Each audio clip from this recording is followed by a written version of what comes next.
Olá, estamos iniciando mais um programa do Movimento 2022, o Brasil que Queremos, entrevistas. Hoje teremos o prazer de conversar com o professor da Universidade de Brasília, Murilo Silva de Camargo. Vamos revisitar a sua formação e suas atividades na Universidade Federal de Santa Catarina, no Ministério da Educação e na Universidade de Brasília.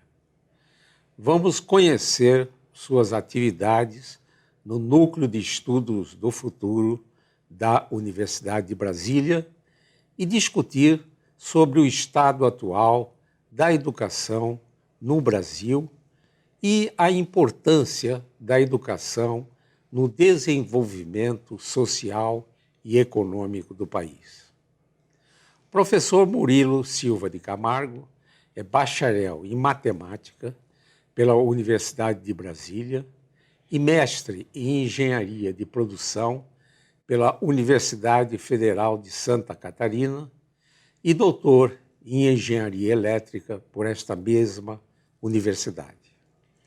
Além de ter exercido atividades na Universidade Federal de Santa Catarina e na Universidade de Brasília, trabalhou também na Secretaria de Ensino Superior do Ministério da Educação. Na Universidade de Brasília, foi chefe do Departamento de Ciência da Computação e exerceu o cargo de decano de graduação. Atualmente atua nos Núcleos de Estudos do Futuro da Universidade de Brasília e é o secretário executivo da Comissão UNB Futuro, que procura refletir os rumos da educação superior e a educação no Brasil. Muito obrigado, professor Murilo, por ter atendido ao nosso convite. Na minha primeira indagação, pediria para revisitar a sua formação acadêmica. Bom, inicialmente, professor Isaac Reutemann, muito obrigado pelo convite. É uma satisfação muito grande estar aqui com vocês e com todos os espectadores da TV Supremo. Bom, a minha formação, de fato, começou na Universidade de Brasília, num curso de engenharia mecânica. E eu me encantei com a matemática, acabei mudando para matemática, fui fazer a matemática, comecei a fazer um mestrado aqui na Universidade de Brasília. E numa situação que me levou assim para o sul do Brasil, eu fui parar na Universidade de Santa Catarina para fazer um mestrado em engenharia de produção, numa relação com alguns problemas da área de informática e computação, que era o meu interesse muito forte naquela época. Em seguida, apareceu a oportunidade de continuar os estudos nessa área, e aí eu entrei no doutorado em engenharia elétrica na área de sistemas de informação. Bom, acabei entrando para a universidade desde 1986, que eu sou professor na área de educação superior em universidades federais. Entrei para a Universidade Federal de Santa Catarina, fiquei lá por muitos anos, depois vim redistribuído aqui para Brasília. Brasília foi, digamos, o meu local de vida desde muito criança, né?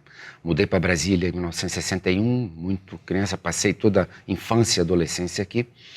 E, voltando para Brasília, me senti muito em casa na Universidade de Brasília. E é um pouco isso, né? Eu tenho, de fato, quando eu olho assim a minha formação, eu vejo que é uma formação muito multidisciplinar. E isso é uma coisa que eu sempre busquei na vida, sabe? Então, de complementar, digamos assim, algumas áreas de formação, de conhecimento, né, para uma compreensão mais ampla, talvez, da realidade. Um pouco a minha inquietação na vida, né, foi o resultado da minha formação. Poderia, professor Murilo, destacar a sua atuação na Universidade Federal de Santa Catarina, na Universidade de Brasília e na Secretaria de Ensino Superior Sim. do Ministério da Educação? Na Universidade Federal de Santa Catarina, a minha participação inicial foi muito técnica. assim, em áreas, né, de ciência da computação, sistemas distribuídos, métodos formais para especificação e verificação de sistemas. Mas no final da década de 90 do século passado, eu comecei a participar de grupos, né, de especialistas na área de educação superior para a minha área, que era a área da computação naquele momento. O envolvimento com a educação superior começou por aí. Quando eu vim para Brasília, em 2002, eu fui para o Departamento de Ciência da Computação. Bom, lá em Santa Catarina ainda eu tive, como uma atividade que foi muito relevante para mim na época, a oportunidade de trabalhar como coordenador do nosso programa lá na época de Ciência da Computação, de pós-graduação em Ciência da Computação. Vindo aqui para a Universidade de Brasília, eu atuei algum tempo depois como chefe de departamento. Em seguida, houve a oportunidade, né, de ir para a gestão da Universidade de Brasília, onde eu tive a oportunidade de ser decano de graduação. Naquele período, era um período, né, em que a educação superior no Brasil ela estava, digamos, mudando um pouco o seu padrão, né, que era de um sucateamento da educação superior pública para uma recuperação das nossas universidades federais. E naquele momento houve as possibilidades, né, digamos ali, dos programas de expansão das universidades federais. A Universidade de Brasília, naquela época, começou o seu envolvimento para a expansão nos campos de Planaltina, Gama, Ceilândia. Depois, né, o projeto da Universidade de Brasília, o primeiro projeto da Universidade de Brasília para o Reúne, que já previa uma expansão forte, tanto dos níveis de estudantes como de professores e investimentos em várias áreas. Então foi com muita satisfação que eu trabalhei para a universidade naquele período. Bom, deixando o decanato de graduação no ano de 2008, acabei indo para a Secretaria de Educação Superior do Ministério da Educação e acabei ficando, isso no final de 2009, eu acabei ficando na CESU de 2009 até 2012, quase assim no início de 2013. E lá eu tive a oportunidade de trabalhar com muitos programas, vários programas de graduação. Eu era o coordenador geral de relações estudantis na CESU e nesse posto coordenava os programas do PNAES, que é o Programa Nacional de Assistência Estudantil, o PROEST, que é o Programa de Extensão das Universidades Públicas, o PEC-G, né, que é o Programa de Estudante Convênio de Graduação, Promissais, que são bolsas para esses estudantes, né, da graduação, o Programa PET também e vários outros, né, sob a coordenação.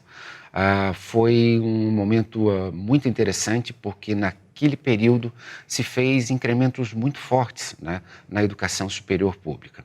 Além disso, né, me coube naquele período a responsabilidade de ver como era a orientação acadêmica, né, a qualidade das implementações da expansão que estava sendo feita nas universidades federais. Então, aquele período foi um período de criação de muitas novas universidades federais, né? Naquela época foram 12 novas universidades federais, além de uma quantidade muito grande de novos campos e que muitos desses novos campos tinham uma abordagem acadêmica muito inovadora.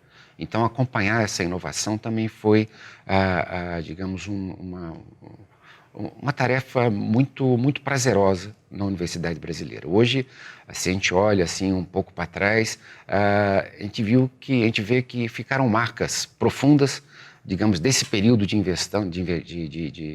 investimento na educação superior pública. A Universidade Brasileira ela cresceu muito, principalmente o setor das universidades federais, que praticamente dobrou em número de estudantes, número de matrículas, seja na graduação mais do que dobrou. Foi um crescimento da ordem de 109%. Na pós-graduação, quase que triplicou o número de estudantes, programas, a qualidade da pós-graduação da Universidade Brasileira. Então, houve um aumento considerável da qualidade e do acesso à universidade pública brasileira.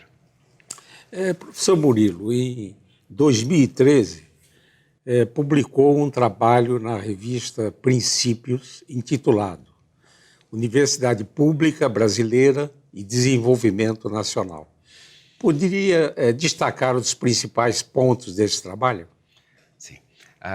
Esse trabalho, para mim, é um trabalho que eu considero importante. Importante pelo contexto que o Brasil vivia naquele período e que estava quase que fechando um ciclo, que a gente viu um pouquinho depois, de muito desenvolvimento na educação superior.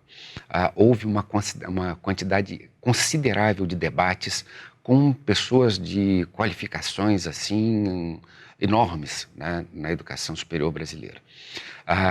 Me recordo que no debate e na construção da proposta do Plano Nacional de Educação, que foi enviado ao Congresso Nacional em 2010, do nosso segundo Plano Nacional de Educação, o Ministério da Educação desenvolveu uma série de debates, oitivas, consultas às universidades, e, em particular, na CESUR, nós realizamos um seminário. Então, nesse seminário, ou a grande maioria dos reitores, pró-reitores das nossas universidades federais, ofereceram subsídios muito importantes para a elaboração de uma proposta de um grande avanço para a educação superior pública no Brasil. Nesse contexto, nós colocamos nesse trabalho, talvez até que sirva, né, de um marco de referência no futuro, algumas das propostas que acabaram não entrando no Plano Nacional de Educação, mas que julgo que são ainda muito pertinentes para a educação superior pública brasileira e que permitiriam, né, um avanço considerável da nossa educação superior. Então, eu acho que as principais questões que ali estão são as necessidades de novas mudanças ou novas reformas na estrutura, organização da educação superior brasileira e de outras,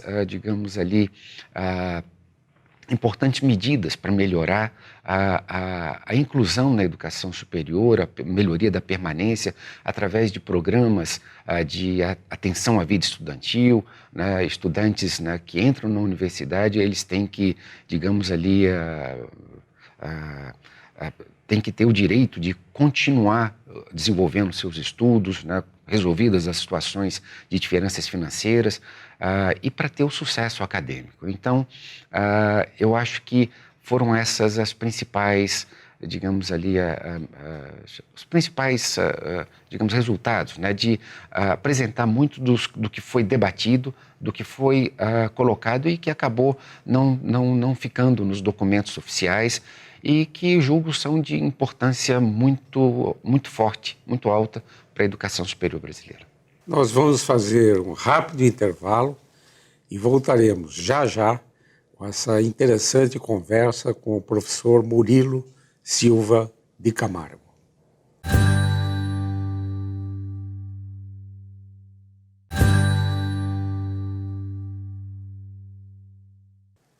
Voltamos com essa conversa com o professor Murilo Silva de Camargo. Professor Camargo, poderia destacar a sua atuação no Núcleo de Estudos do Futuro do Centro Avançado e Interdisciplinar da UNB? Bom, professor Isaac Reutemann, para mim, inicialmente eu gostaria de dizer que é uma satisfação muito grande, né, hoje estar coordenando o Núcleo de Estudos Futuro e tendo a possibilidade de suceder, né, você, né, na coordenação desse núcleo. Esse núcleo, para mim, desde o início das minhas atividades lá, tem sido razão de muita satisfação profissional, né? Então, ali se desenvolve um conjunto de ações muito importantes e que agora, nessa fase que segue, né, o que mais se espera é que a gente possa continuar, ali com todo o nível de qualidade nas ações, nos debates que estão sendo promovidos, né, e que foram, né, no passado, com, por exemplo, né, programas como o programa UNB Futuros, né, que trouxe muita gente e que daqui a pouco deve trazer muito mais pensadores, né, da educação superior e da universidade no mundo e da educação em geral. Então, essa articulação que existe hoje entre, né, o Núcleo de Estudos do Futuro e o Brasil 2022, né, o movimento 2022, o Brasil que queremos, e que esperamos assim estreitar mais ainda e fazer com que o pensamento, né, digamos, estratégico para um Brasil que a gente queira no futuro seja, digamos assim, plantado, semeado através dos debates que a gente pretende desenvolver. Então, também estão sendo desenvolvidos estudos, né, de prospecção e, digamos ali, estudos estratégicos sobre a influência da educação superior no desenvolvimento econômico e social do Brasil, em vários aspectos, né? Eu acho que esse conjunto de debates nos quais o grupo do Núcleo de Estudos Futuro tem se desenvolvido nos últimos anos, eu acho que tem sido o fruto principal, né, e fruto e semente a cada dia, né, que se renovam, e a ideia é, de fato, ampliar todo esse contexto, não só para a área da educação, mas em todas as áreas, digamos assim, que sejam necessárias a atenção e de um pensamento mais elaborado, mais estratégico, né, para soluções para o Brasil que a gente quer construir. Nós falamos sobre as suas atividades no passado, na Universidade Federal de Santa Catarina, na Universidade de Brasília, no MEC, e falamos sobre o futuro, né, no Núcleo de Estudos do Futuro. Vamos falar um pouquinho do presente, né? Professor Murilo, como avalia o atual momento da educação brasileira e como caminhar para uma equidade e qualidade da educação em nosso país? Essa é uma pergunta ampla, muito difícil, muito obrigado por tê-la feito. Bom, a gente pode começar, talvez, com a resposta apontando para um marco histórico, né, recente no Brasil, que foi a Constituição Cidadã de 1988. Ali, né, se colocou no papel, né, se fez um pacto nacional, um pacto pela cidadania, onde se deveria, digamos, entender como direito de cidadão educação, saúde, moradia, trabalho. Bom,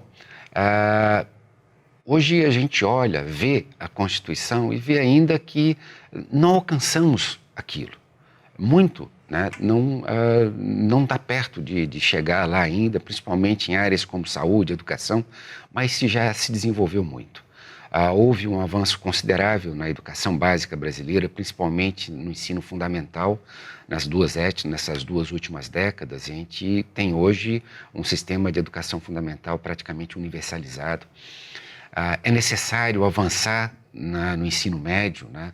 Avançar muito, né? E a gente precisa pensar em soluções para tornar o ensino médio mais atraente, mais interessante e a realizar os investimentos necessários para que isso possa acontecer, para uma educação mais aberta, geral e que motive, né, os jovens a concluí-la e que isso depois sirva de base para o avanço civilizatório, né, do país como um todo.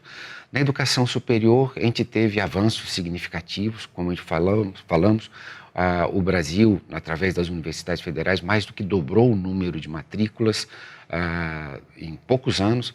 E se a gente olha num intervalo ali, nessas 2 décadas, a gente pode ver que também, em geral, juntando o setor público e privado, houve avanços assim, significativos na participação, digamos ali, daquela juventude, na faixa dos 18 a 24 anos, na educação superior. Subimos assim a patamares que hoje, se a gente olha as chamadas taxas brutas e líquidas, né, de matrícula na educação superior nessa faixa etária, a taxa bruta corresponde a cerca de 30% e a taxa líquida da ordem de 18%, enquanto há 15 anos atrás esses patamares eram da ordem de 17% e 18% para a taxa bruta e da ordem de 9% para a taxa líquida. Então, avançamos, mas é preciso avançar muito mais. É preciso avançar. Houve a construção durante o período de 2010 até 2014, do nosso segundo Plano Nacional de Educação.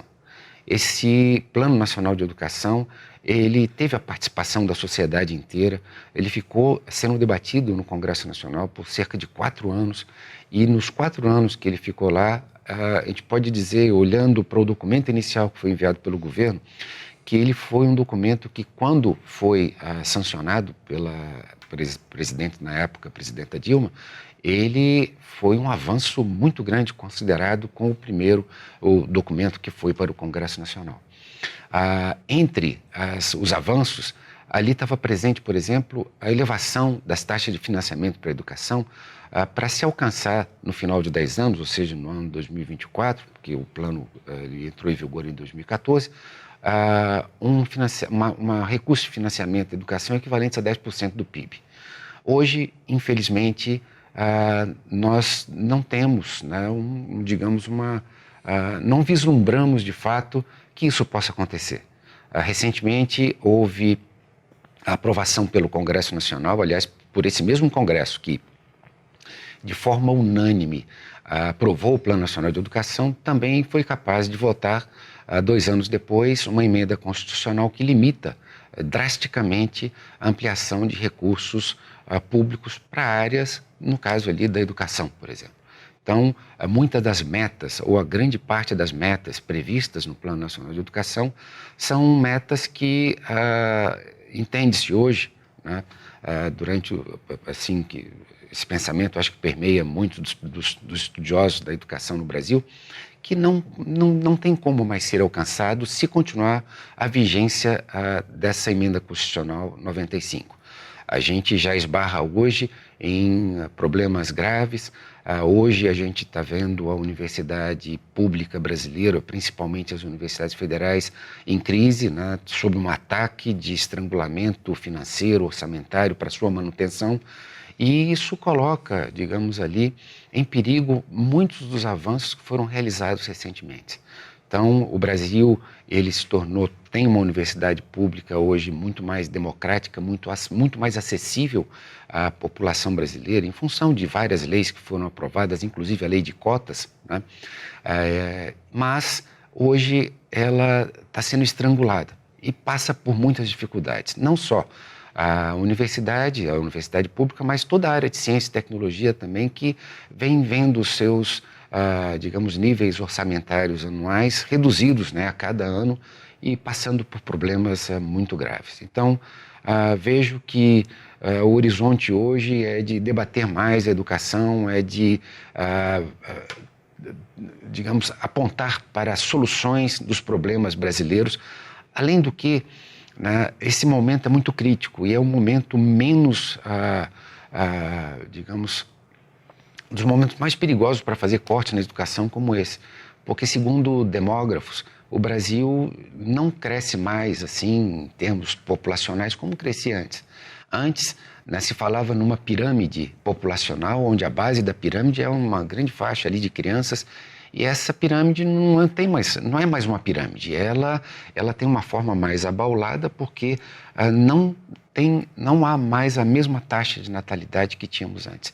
Hoje temos uma população jovem que o Brasil, para continuar crescendo, precisa educar para que esses jovens eles tenham possibilidades, digamos, de atuar no mundo do trabalho de uma maneira produtiva e fazer com que essa atuação no mundo do trabalho se reverta num país mais desenvolvido econômica e socialmente, e que a gente possa, digamos ali, passar para um outro patamar civilizatório num futuro próximo. Senão, o futuro parece muito sombrio na situação em que, temos hoje os níveis de financiamento e de orientação da educação no Brasil. Concordo, e nós temos grandes desafios pela frente, e a educação como se costuma dizer, a solução, né?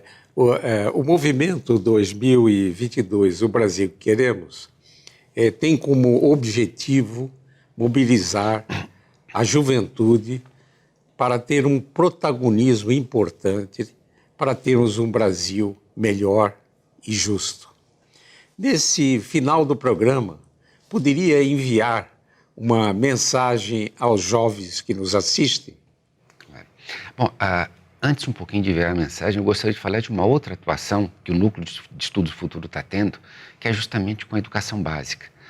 Hoje, o Núcleo de Estudos do Futuro está envolvido no desenvolvimento de um programa de extensão que envolve a universidade toda e o que a gente espera que envolva a universidade toda, no sentido de se articular com a instalação da comunidade de aprendizagem do Paranoá, no sentido de favorecer a melhoria da educação básica e que apostamos muito nessa proposta. E, bom, a mensagem que eu deixo para os jovens é que acreditem neles mesmos, os jovens, acreditem em vocês mesmos, acreditem na utopia, na mudança da realidade. Temos hoje um Brasil que ainda é o Brasil do futuro, mas a participação de vocês na vida brasileira, estudando, participando das atividades, seja do lado político, engajamento social na sua comunidade, com certeza vai fazer o Brasil um país muito melhor em muito pouco tempo. Eu gostei da lembrança de ter mencionado a comunidade de aprendizagem do Paranoá, que é conduzida pelo educador português José Pacheco, que criou e fundou a Escola da Ponte em Portugal, que pode ser um paradigma de um novo sistema de aprendizagem, assim que esteja harmonioso com o século XXI. Professor Murilo Silva de Camargo, gostaria muito de agradecer por essa oportunidade de termos essa interessante conversa.